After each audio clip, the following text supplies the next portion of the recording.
Hey guys, it's Tim, and this is Pro Wrestling Unlimited. As we're here with a Smackdown live review and recap, it is the 8th of January 2019.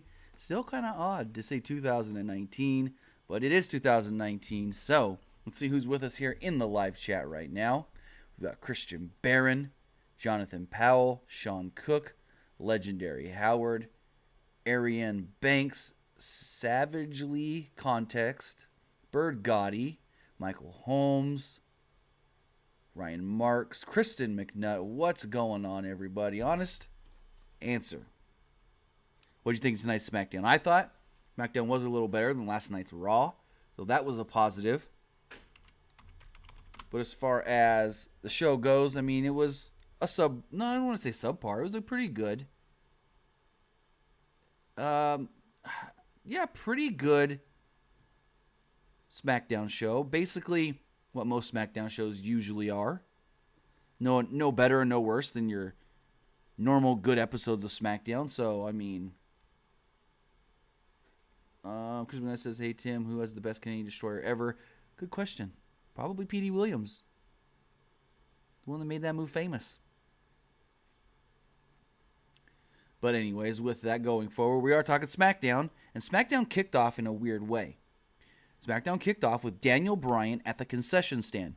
Now, when it first started and the cameras were backstage, I go, please don't be a brawl. Please don't start the same way Raw did. And it wasn't a brawl. It was Daniel Bryan at the concession stand, and he was criticizing the fans for eating popcorn and candy. He noted that they're filling up empty voids, and that's why they cheer for AJ Styles. He grabbed a hot dog right out of a guy's hand and threw it in his face. He grabbed a drink out of another fan's hand and threw it at them. He went to the merchandise stand and tried buying a Yes Movement t-shirt. They have none because it's killed. He pointed out all the AJ gear and mocked fans for buying it.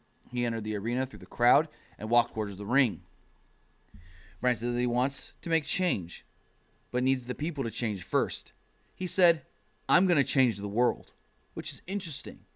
Now, could or could not mean anything, but that's the AEW slogan, change the world.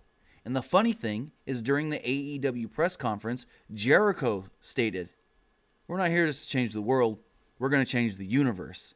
Well, I don't know if that was a dig at the WWE and the WWE universe, and then Daniel here saying that "I'm going to change the world" is a dig at AEW and their change the world slogan. So I just maybe looking too much into it. So he yelled at the fans that they're impotent and need to change. He noted that AJ Styles only fills the void for a few seconds. He's going to fill the void with something meaningful. He was then suddenly attacked by R-Truth. R-Truth jumped him and they brawled at ringside, which led to the first match of the night. I really loved this AJ Styles promo. Like, to the moon and back, loved it. Like, that was great. So we get WWE Champion Daniel Bryan taking on R-Truth in a non-title match. They said that this is all stemming from when Daniel Bryan attacked Truth on Christmas, because Truth stated that he's going to be in the Rumble, he's going to enter number 30, win the Rumble, challenge Bryan, take the title from Bryan. Bryan said, "Oh, no, you're nothing more than a joke." And so Truth took exception to that. Bryan was firmly in control early and nailed Truth with a running drop kick into the corner. Truth made a comeback and scored a near fall. The finish came when Truth missed a charge into the corner and Bryan hit a running knee for the victory. After the match, Bryan was leaving the ring and AJ attacked him on the ramp. Styles was out of control as he went after Bryan, but Bryan was able to run off. Corey Graves noted that this is the new AJ Styles, the AJ Styles that Vince McMahon wanted to see. So we've got the new Daniel Bryan and the new AJ Styles. What's next? The new Nakamura? I see a couple of you in the chat asking about Nick. Nick's got to work. He's got that retail job. He's got that normal job that's his main source of income, so that's priority. Next up, we got a tag team match. Really good tag team match. It was Andrade Cien Almas and Samoa Joe taking on Rey Mysterio and Mustafa Ali. Heels took over early by isolating Mysterio on their side of the ring. Mysterio fought back, and drove Almas headfirst into the mat. Ali got the hot tag and ran wild for a little bit. With that, he attempted a plancha, but Joe caught him and hit an awesome-looking fall-away slam and threw Ali over the announce table. After a commercial break, Ali was caught in the Tree of Woe. Caught in the Tree of Woe, but was still able to throw Almas off the top. Mysterio got the hot tag and rocked Almas with a kick. In an awesome spot here, Almas lifted Mysterio, but turned it into a Canadian Destroyer for a near fall. It's a good transition into the Canadian Destroyer. Mysterio then caught Joe with a 619. Ali nailed Joe with a 450. I don't know why I couldn't say that. Ali took out Joe with a dive to the floor. Mysterio attempted the 619 on Almas, but Almas caught him and nailed him with a gut buster. Almas then hit the hammerlock DDT on Mysterio for the victory. Almas, yes, pinned Rey Mysterio. Really, really, really good tag team match here. I really liked it. Well-paced match. Good, clean, crisp, solid action throughout. So I think these four guys, great together. We know that Rey and Almas are good together because they had a great singles match recently. Joe, he's just always good. Mustafa Ali, we've seen him be really good since debuting on SmackDown. So I think the sky's the limit for SmackDown right now. Like I said yesterday on the Raw podcast, the SmackDown roster just seems to really, really work well together. Going forward, in the back, Carmella discussed her odds of being in the main event and winning. She noted nobody thinks that she could win. She promised to win and get her title shot at Royal Rumble. Backstage, the Usos discussed their upcoming match with The Bar. They guaranteed victory, earning themselves a future title opportunity. Miz barged into Shane McMahon's office. Miz was upset that the Usos are taking on The Bar for the title. He wondered why him and Shane weren't getting that title opportunity, or at least an opportunity at an opportunity. McMahon noted that they have to earn it. Miz started talking about outfits, but McMahon pretended to get a phone call and walked away. Rusev came down to the ring. He brought up Nakamura's actions from last week, talked about Lana being injured after Nakamura basically fell down on her. He noted that it's okay to mess with him, but don't mess with his wife. He demanded Nakamura come down to the ring because he was going to break every bone in his body. He said, "I'm not here as the United States champion," and took off the belt. He said, "I'm not here as the Bulgarian brute with a body like a," what did he say? With a body like a Hemsworth.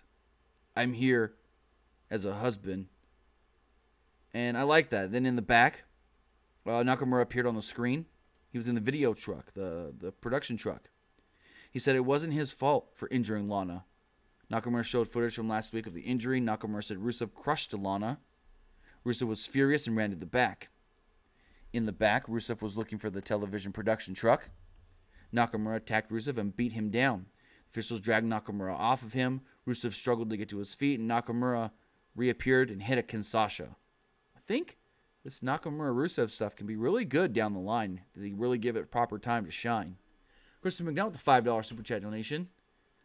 I don't like the Mandy, Naomi, Jimmy feud because it's like high school fight drama. I'm going to talk about that because that's next. That's just some weird stuff. So they recapped the amazing Mean Gene Okerlund video from Raw in the Hulk Hogan segment. Then we get the SmackDown Live Tag Team Champions, The Bar, taking on the Usos. If the Usos are victorious in this non-title match, then they get a future title opportunity. Usos had the early advantage until Cesaro interfered from the apron. The Bar isolated Jay by cutting him off from Jimmy. Jimmy and Cesaro both got tags, and Jimmy ran wild on Cesaro. After a commercial break, Cesaro had Jay in a Cesaro swing and transitioned it smoothly, greatly, into a sharpshooter. Jay fought back to nail Sheamus with a headbutt. Jay nailed Sheamus with a super kick as he sat on the top turnbuckle. Cesaro made a blind tag, but they caught him with a super kick. Jay tried to make the tag to Jimmy, but it was unsuccessful. All of a sudden, in nothing more than a towel, Mandy Rose appeared at the top of the ramp. She got Jimmy's attention and said, Hey, did I leave my little gold shorts and my little gold top in your hotel room? And Jay was looking at her like, what are you talking about? Just get out of here. And as he did, Sheamus knocked him off the apron.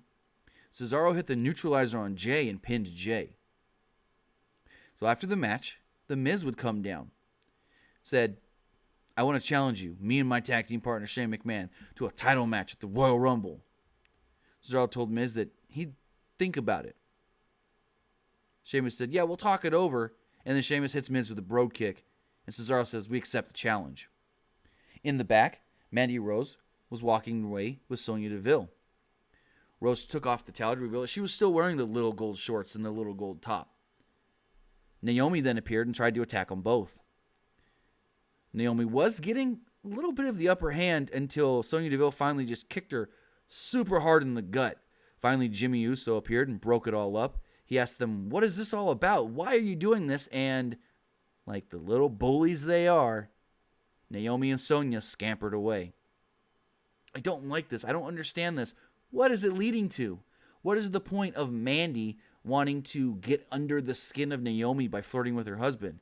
It's not like Naomi's got something like a championship that Mandy's going to want. It's not like Naomi has the SmackDown Live Women's Championship, and by getting under Naomi's skin and making Naomi so flustered and frazzled, it's going to mess her up in matches, and then she loses the title to Mandy. I just don't see where this leads to. I don't see at all where this Mandy, Naomi, Jimmy thing can go. Like, where's it end? How does it end? What happens in the end? Naomi just beats Mandy Rose finally? For what? What is Mandy doing this for? Like, they haven't said an actual reason why Mandy is doing this. So it's just baffling, makes no sense, and just, I don't know. Kind of hurts my brain trying to rack it all together and make sense of it. So with that, in the back, Charlotte Flair ran down her credentials and achievements. Tonight, her focus is on Becky and Carmella. Then, her focus will be on Asuka at the Royal Rumble. In the back, Caleb Braxton was interviewing Daniel Bryan as he looked like he was leaving the building. Bryan said that he was furious that Styles jumped him earlier. He gave another great, intense promo, and he promised to be the WWE Champion forever. Daniel's blood was boiling. His face was beet bright red. It's like his cholesterol was 75,000 points above average. Like, he was just on with those promos today. On fire. Backstage, Shane McMahon and The Miz met backstage. Miz gave a little passionate speech about why he challenged the bar.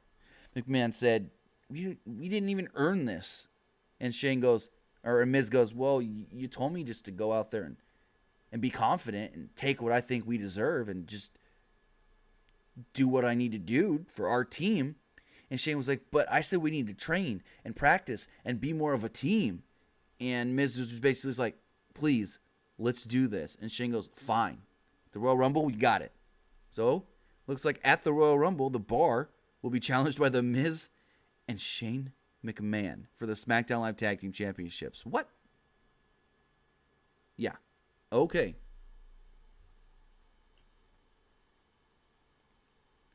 Spell what, Bird Gotti?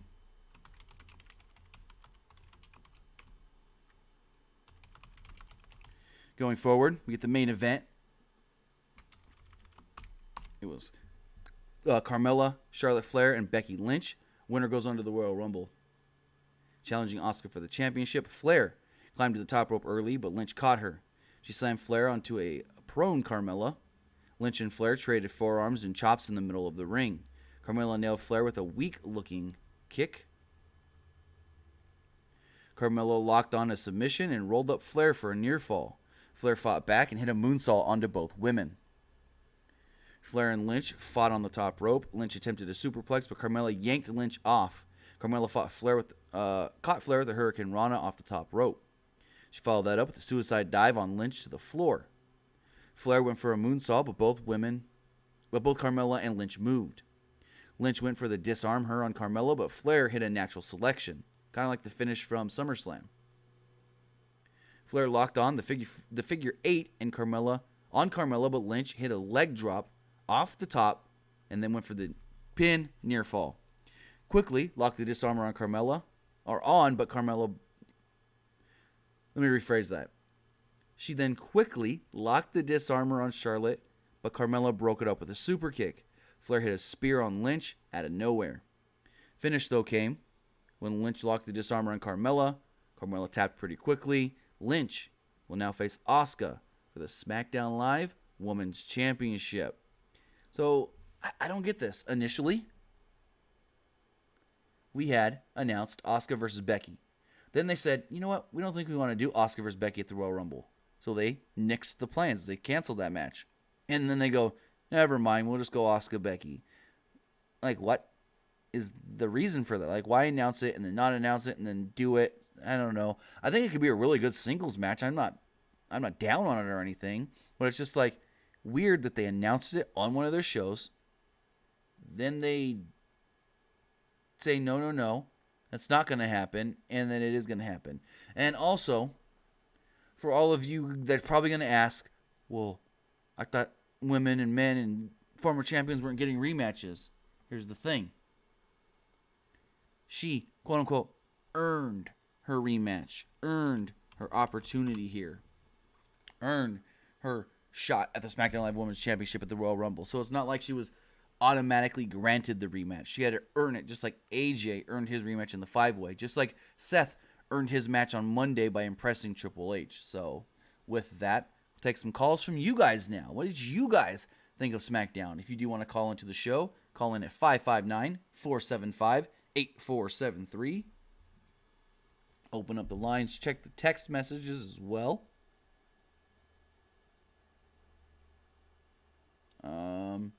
We'll take this call. I'm gonna take the text first, but we'll take this call first. If it wants to go. Caller, you're on the air. What's going on? Hey, Kim. I have a question.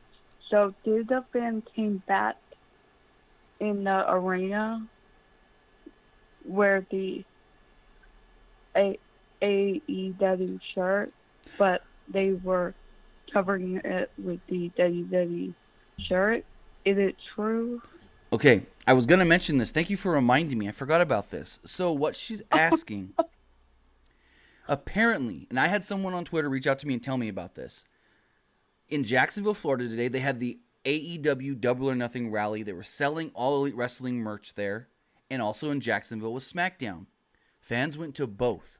Fans that were wearing AEW merch, t-shirts, hoodies, whatever, were turned away at the arena and told they were not allowed to be at SmackDown wearing AEW stuff.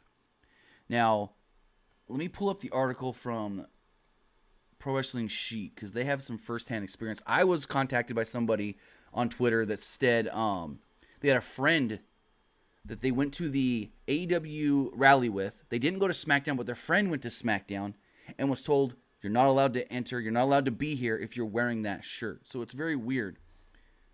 According to Pro Wrestling Sheet, they talked to somebody saying that security is eventually allowing people to wear AEW shirts. They were once first tossing them out. People were being offered to stay if they bought a WWE shirt. So that's how they were being allowed. So basically they said, hey, we don't want you wearing that shirt, but if you want to stay, spend an extra $30 on one of our shirts. So not only did you have to buy your ticket, but if you weren't planning to spend an extra $30 to buy a shirt, you had to anyways to stay. It's ridiculous. Yeah. I mean, I can understand maybe confiscating signs, because we've seen that before where they confiscate like CM Punk signs and stuff. But for them to say, oh, you're wearing a shirt with that company's logo, you can't come, you can't be here unless you want to spend money on one of our, that's just mind-boggling. But at the same time, I'm not surprised at it. I'm not surprised one bit. And one more question, sure. And we'll let you go. So, I'm not trying to comply with WCW and WWE, but are they trying to make a combination with AEW and WWE?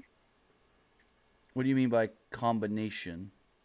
Oh, sorry. are they trying to make AEW better than WWE? Well, I mean, I want to say thank you for the call. And I mean, AEW, they're going to do whatever they can to be the best wrestling promotion they can. They've already announced today that they're going to pay their superstars better than the other companies do. They feel that some wrestling companies, or most wrestling companies, if not all, underpay the wrestlers, and they're not going to do that. Brandy stated that the women are going to get paid equal to the men. Now, it's not somebody like a Britt Baker's going to get paid what Jericho gets, but it's going to be like people comparable. Like, say, a Britt Baker and an MJF will get paid the same. It's not going to be like in WWE where a Kurt Hawkins may actually make more than a Becky Lynch. Becky Lynch is higher up on the card than Kurt Hawkins, so she should get paid more than him. Something like that. But as far as saying, oh, is AEW being the new WCW? First off, no. Secondly, everybody asks about the Monday Night Wars. Are we going to get a new war between AEW and WWE? No, because they're not going to be competing on the same night for television. From everything we're hearing, AEW is not even going to start television until the end of the year, if not the beginning of next year.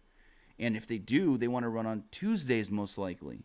SmackDown's going to be off of Tuesday by then. So saying that we're going to get the new Monday Night War and AEW's new WCW, that's a little far-fetched. But let's take another call. Calling on the air, what's going on? Hey Tim, what's up? I just came back from I just got back from Smackdown. Oh, nice. Tonight. I can definitely confirm they were definitely turning away people with AEW gear on. Wow. I actually had a friend who had security come up, like he had the shirt on. They told him he couldn't come in, so he like went back and like turned it inside out. And I guess security spotted the AEW logo even while it was inside out. What? And came up to him and said, "Sir, you're not allowed to wear that. This is coming from Vince himself." Oh, wow. So someone better tell Vince to listen to Mobb Deep, because right now he's scared to death and scared to look. He's shook. Okay. Vince is scared to death. Yeah. And for anyone that was telling me, oh, Vince don't care, oh, they don't care because they're way bigger. No, this is proof. Vince is shook. Okay. Oh yeah. Because I mean, he is shaking in his boots. I mean, first off, other than that, go for it. Go ahead. No, you go. No, I was just gonna say, other than that, it was a great show. No, as far as the whole Vince being, worried and stuff, here's the thing: the Khan family, who was 100% owners of AEW. A lot of people were trying to say, oh, Cody and the Bucks have an ownership stake. They don't. Everything is funded by the Khans, and they're worth more money than the McMahon family. So if they want, they could put their initial investment in this company is $100 million, I believe. If they need to, they can put more money in. The family's worth like $6 billion, $5 or $6 billion. There, what I heard was like, I heard like 7.4 billion. So they're easily six times more rich than Vince right now, because Vince is only worth 1.4. I'll look it up right now. Let's see. Shad Khan. At least that's what I hear. Shad Khan himself is worth 6.3. Now I don't know what his son is also worth. If you put the two net worths together, his son's only worth $5 billion. So if you put that together, they're right about the 7 you heard. Is you put them, they're both net worths together. And Vince is only worth almost $3 billion. But you also got to think, Vince, he's not really putting new money into WWE. He's putting money into XFL. So WWE money is only coming from their TV and stuff, and AEW is in line to get a TV deal here soon, according to multiple reports. So that's even more money for the company. From what I hear, they may break into TV. If they break TBS, like if they break TBS, that's shots fired right there. Right. That's war started. That is one of the rumored companies they're speaking with. Mm-hmm. So I mean, that's crazy though that you said he turned it inside out and they still were mad about it. Wow. like it's like it's almost like they were watching. Exactly. Like they were really checking really hard. I almost don't, but I do believe it at the same time.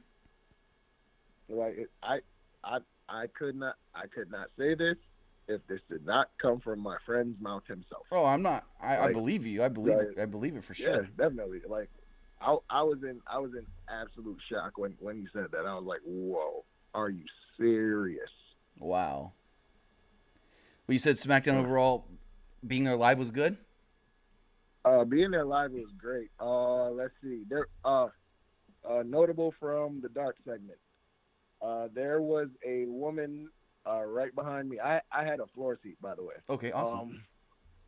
So there was a woman like a couple of seats behind me that held a sign that said AJ Styles is my hall pass. So during the dark main event, which was Styles versus Bryan, AJ comes out, he sees it, kind of stares at it, smiles, and nods his head like nice. Nice. So That's cool. so then after it was over, she actually got up to the front and he came up, hugged her, and said happy hall pass. That's funny. It was a great show. I had the time of my life. That's pretty cool. I want to say thanks for the call and have a go for it. Also, one more thing. Heavy Machinery did also come out for a dark match against the Colognes. Oh, okay. I saw something on that, but I didn't. I just saw it like quick on Twitter, but there was no picture or anything, so I didn't know if it was true. Awesome. So it looks like they could be heading to SmackDown then. Yeah, I think all the off-air debuts give a pretty good indication of where they may be going. Right. So yeah, but anyway, thanks for having me. Not a problem. Thanks for the call. The inside information. Indeed. Have a great night. Y'all take care. All right, you too. So that's crazy that his friend had the shirt. They told him you can't wear that shirt. Turned it inside out and still told him you can't have. Wow. Well, let's take another call. Caller, you're on the air. What's going on? What's the deal? I got 3 questions. Sure. My first question is, I thought Becky Lynch was going to win the Royal Rumble. Why is she in the match with Asuka at the Royal Rumble for the title? Now, here's the thing with that. That was only a rumor. Plans changed a lot over last weekend as far as what they want to do with the Royal Rumble. But remember 2017. Roman Reigns challenged Kevin Owens for the Universal Championship. Lost. Right. And still entered into the Rumble. So depending on where the card placement is for the Rumble, Becky could still challenge Asuka, lose, enter the Rumble, and win. There's still that possibility depending on how they structure the card. Okay, my second question is dealing with Seth Rollins. Since he's one of the most popular male stars right now, do you think he'd be the one to win the Royal Rumble? Because it is reports that he'll be facing Brock Lesnar at WrestleMania 35 for the Universal Championship.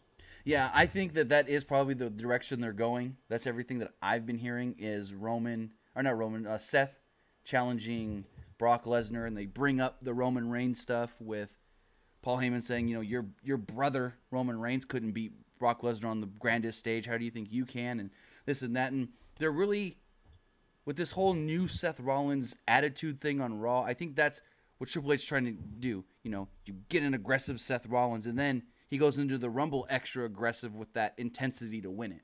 So I think that could be probably the direction they're going from how TV is and everything. So since Triple H want the old Seth back, do you think Triple H will try to bring the Authority again? I don't think they're going to do the Authority because the way this new McMahon regime is supposed to be, they're not supposed to be heels. They're supposed to be baby faces that listen to the fans and give the fans what they want. So I don't think we're going to get a new Authority faction. I just think, just like with Vince on SmackDown, he wants to see more from Seth Rollins, just like Vince wants to see more from AJ Styles. Right.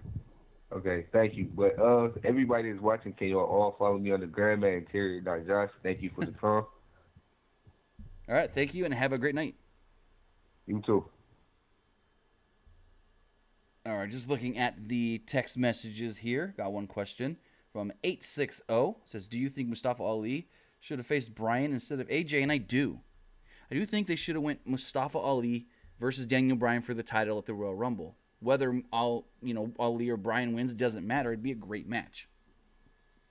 With the title on the line, with everything that we've seen between them two in different matches, and especially with Ali pinning Bryan in that tag match a couple weeks back, I really believe that was the direction they're going. You have Ali pin the champion. He's got that momentum. He wins that 5-way, goes to the Royal Rumble, and probably doesn't win the title, but, I mean, I honestly thought that could have been the direction they go.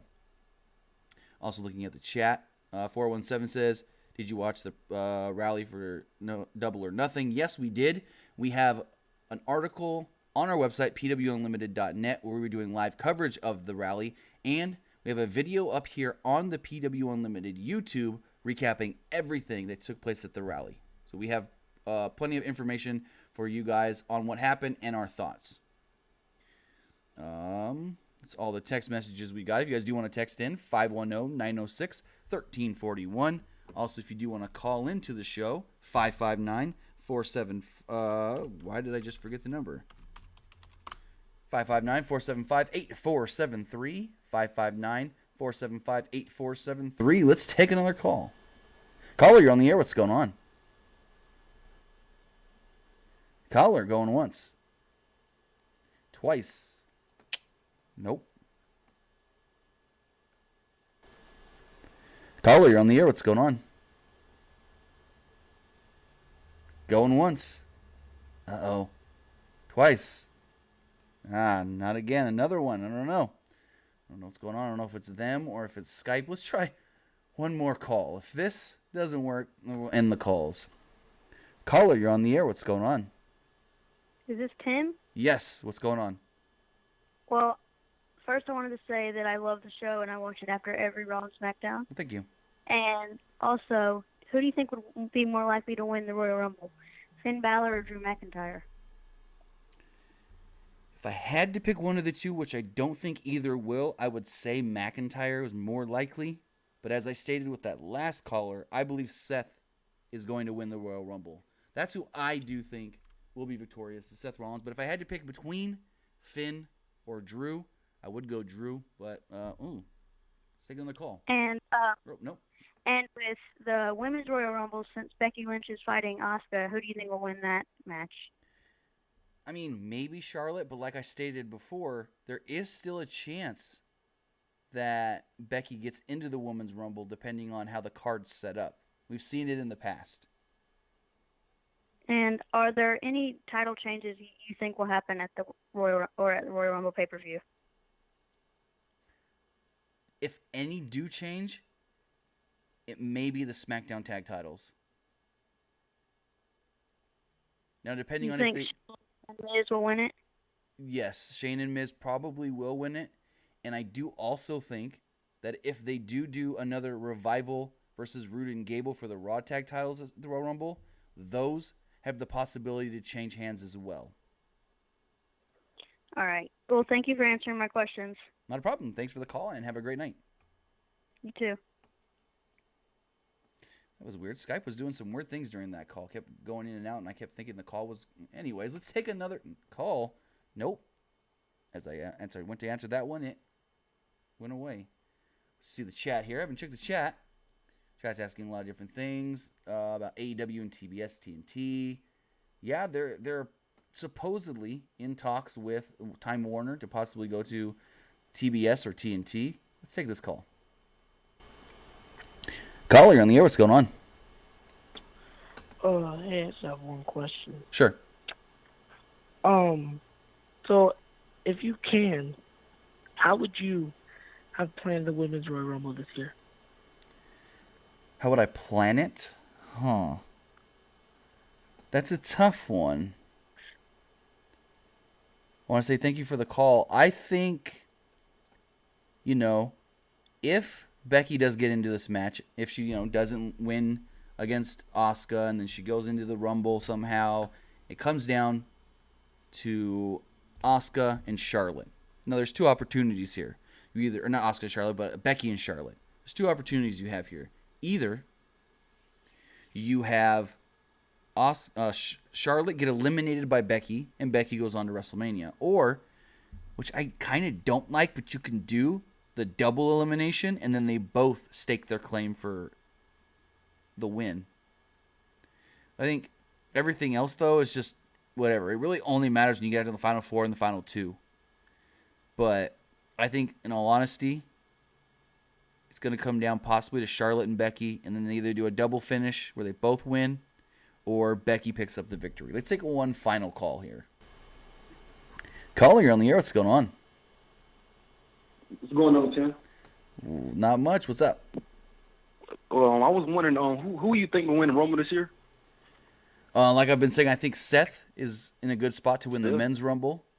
And then... Well, I was thinking... Go. Oh, I'm not your talk. Oh, I was going to say, and then depending on how things play out, either Becky or Charlotte for the women. The thing about it, though, I was thinking Drew deserves it more because, Drew been there like for over a decade. He debuted in 2009, right? 2010?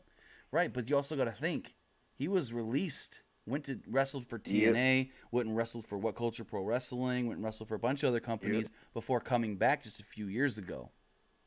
But I never understood, though, why did Vince drop the ball with Drew McIntyre back then? I didn't understand. He had the interest and everything. I didn't understand. Why was he champion? I honestly don't know what happened. Like, Vince McMahon was super impressed with Drew McIntyre. He even came on Smackdown when he debuted and said, "This is the chosen one." And then they put him in 3MB. Like, I don't know if it was the fact of Drew McIntyre looked good when he first debuted, and then he just kind of, to me, when Drew McIntyre was first in WWE, like before he was in 3MB, I always thought he was good, but he never really elevated himself. He never, I don't know if it's their fault for not pushing him better or if it's something on him. You mean like a character? My bad. Well, character and in the ring. I just felt like he always stayed at a I don't want to say he kind of plateaued the first time around. But he was decent in the ring. He was like a younger Randy Orton. Like Randy Orton, he was better back then in the ring. Randy was younger. Yes. He was like a lot better in the ring. You know what I'm saying? Right, but I just feel like was back there. I just feel like once he got to that level, he could have gone higher, gotten better, done more. And he kind of just hit a ceiling. And maybe that's what WWE saw as well. And then when he left WWE, he proved that, no, I can crash through that ceiling. I can grab that brass ring. I can do more. WWE saw that outside of WWE, Vince, Triple H, whoever, and they signed him back. And now he's proving, hey, yeah, that first time, you may not have done anything with me, but I'm going to show you why you should do with me now. You're right, though. You're right. Because when Drew McIntyre was released, I was shocked, though. Like, they got rid of Drew McIntyre. Yeah. There was a lot they could have done with him, though. You know what I'm saying? There was, but I wasn't as shocked when he was first released because he was just in 3MB. They could have, what they could have did, I know what they should have did. They should have wrote him off TV, wait a year, and then, I guess change the card up a little bit, and you know what I'm saying, build him up to win the championship. That makes sense. I mean, that totally makes sense. But when Vince looks at him as nothing but a jobber comedy guy, Vince isn't gonna write him off TV to rehab him. You know what I mean? But they let Jinder Mahal win the championship with all people though. He couldn't even wrestle though. You know what I'm saying? Yeah, but that's when they were trying to get in good graces with India last year, trying to get a better TV deal and trying to get good relations, and that's why they did the Jinder thing. Yeah, but look at him now. Though. He's back to being a job, but I'm surprised though. I thought he was going to be. It was to me. The Jinder Championship reign was nothing more than a PR stunt. They got what they wanted from India, and then they said, "Okay, we're done with him. We don't need him anymore in that spot." You was right though, Tim, because I didn't believe. They were talking about the reason they put the belt on because they want to get more Indian viewers. I didn't believe it at first, because I thought Vince wanted him to get the championship. Because Drew McIntyre, Jinder Mahal got a lot bigger though, because he wasn't as big back then though. Right. I mean the gimmick. Vince. I was gonna say the gimmick. How Vince like. My bad. I was gonna say real quick, the gimmick he has now, this whole spiritual, mental healer kind of thing, that was the original plan they were gonna do with him when he first came back, when they did the initial draft and whatnot. And then Vince came up with the idea of, no, let's push this guy to try and make ourselves look good to India. And then now look what he's doing. He's doing what they initially wanted for him, anyways. Yeah, personally though, I thought he was gonna be, I guess, a main event now because you know how Vince feels about like big muscular people, right? You know how he feels about those type of wrestlers, right? Yeah. So I figured, I said, oh, maybe he gonna be a main eventer now. That's what I thought. I mean, he was a main eventer for 6 months. Yeah, no, I thought he was like on now Vince Right, chosen one. right. That's what I thought. Right, going You know what I'm forward saying? and stuff, yeah. Yeah. And can I ask you one more question? Sure, why not? What I was about to say is, do you know a wrestler named Gunner from TNA? Oh, yeah. Remember Gunner? Yeah. You think he'll be a future star? You know he in NXT right now under the name Jackson Riker, right? Jackson Riker and the Forgotten Sons. Yeah. The thing about it though, do you think he'll be a main eventer? I think he should have been champion though in TNA. I mean, he did okay stuff in TNA. I never thought he was like a champion, like main champion material. You know? He could have been used better though, right? He could have. So? Yeah. But I mean, he's another guy that I felt like he got to a certain point and then just kind of plateaued. And in WWE, I felt like maybe they can use him better and do more things with him. But in the Forgotten Sons, I don't really see where he can go in that group. Like, that group's kind of stifled with how they're using them, and I don't see any of those guys really breaking out. But it's a group, because he's an ex-Marine, I think. He was a Marine back then. Right. You know, so I thought maybe I could see him as a future champion, world champion. You don't think so? No. Not in the WWE, no. Well, Tim? Yeah. What I'm about to say is EC3. One more question. EC3. So you think EC3 will eventually win the championship this year, early next year? Maybe not the world title that quickly, but I could see him. I could see him fighting for like the IC title within a year or so. Yeah, I'm tired of the Universal Championship though. They need to change the lineup though. All the titles look the same though. For real though. What was Vince thinking though? He trying to, you know how UFC, you know how the UFC is, right? They got every championship looking the same. Yeah, well, they're coming out with UFC's coming out with new belts at their next big show. But I could tell they trying to copy UFC. Though. Think about it. All the belts in UFC look the same, right? You right. I mean, it's a cost thing. It costs less when you just got one kind of belt you got to make. Oh, true. So I mean, all they do is they got the same template for the plates and everything, and then you just get the different color straps, and boom, there you go. It's quicker and easier to do. All right. Yeah. And another thing, Drew McIntyre should face, if he don't win the Rumble this year, he should face Undertaker Mania. Might as well. That would be an interesting one, but Undertaker. That makes sense right there. He retired Undertaker. That makes sense right there. But I think Undertaker needs somebody more like a Seth Rollins, Finn Balor type, with his, how old he is. He needs somebody. Well, I don't know. That's a tough one to say who should go up against Undertaker if Undertaker wrestles at Mania, because Undertaker needs somebody that can completely carry the match. Undertaker just the only person I can see can carry the match probably Cena or McIntyre. That's the only two people I can see. I mean, I can see it being pretty decent. It'd be interesting how they set that match up. Very interesting. Yeah, true. But I want to say thank you for the call and have a great night. Thank you, Tim. No problem. McIntyre and Undertaker. That'd be an interesting one. Especially with McIntyre.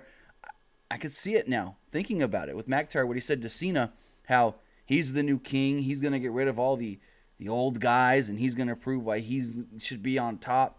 Maybe taking on the Undertaker's like, hey, I'm getting rid of this old guy too. I said that was going to be the last call, but let's do one more. This caller keeps trying to call in. Caller, you're on the air. What's going on? Oh, hello. Hello? Yeah. Yes. So, okay, I have a question for you. It's about the Undertaker Mania. You know what they should have done? They should have made out of Finn Balor, Bray Wyatt, or Aleister Black the Freedom, so that they could push them to have a more evil gimmick after the Undertaker to retire him. So you're saying someone should beat the Undertaker to get pushed very well? Yes. How did that work for Bray Wyatt at WrestleMania 31? I mean, they should have let him won. Bray Wyatt should have won, and Bray Wyatt should have been pushed good.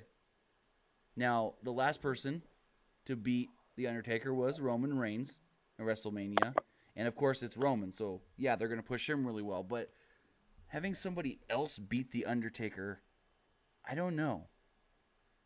I mean, the Cena match last year, I don't even know if you can call that a match. That was just a little segment, in my opinion. But, I mean, going forward, if they want somebody that they can really elevate defeating Undertaker, Gabriel Perez read my mind. Braun Strowman.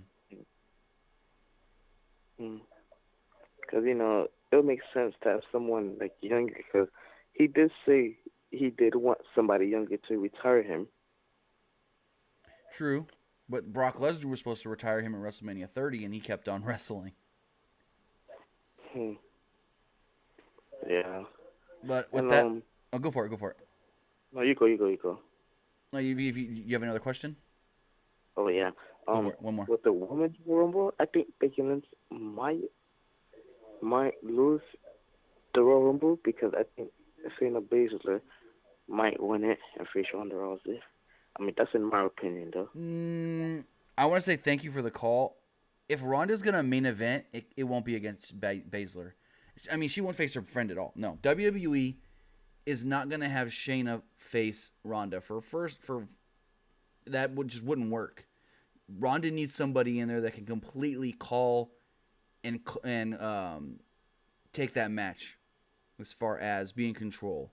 Shayna Baszler, as good as she is, she's not good enough to control that full match, be in charge of that match, be the one to go in there and call it in the ring if they need to, and this and that. She needs somebody like a Becky. She needs somebody like a Natty, like a Sasha, like a Charlotte that can go in there and carry that match.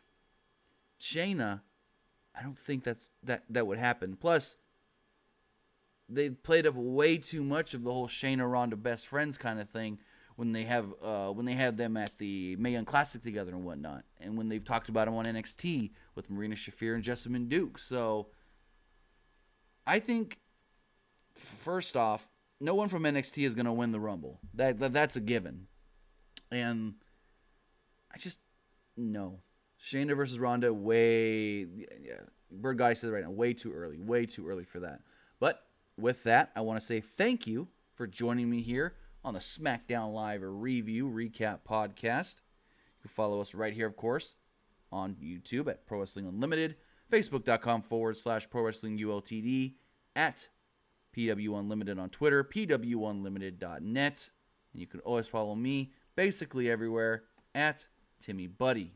Also, as we always say, if you need MMA and boxing news as well, we don't provide that, but our friends over there at Fightful do. You can go over to Fightful.com and get all of your MMA, boxing, and pro wrestling news.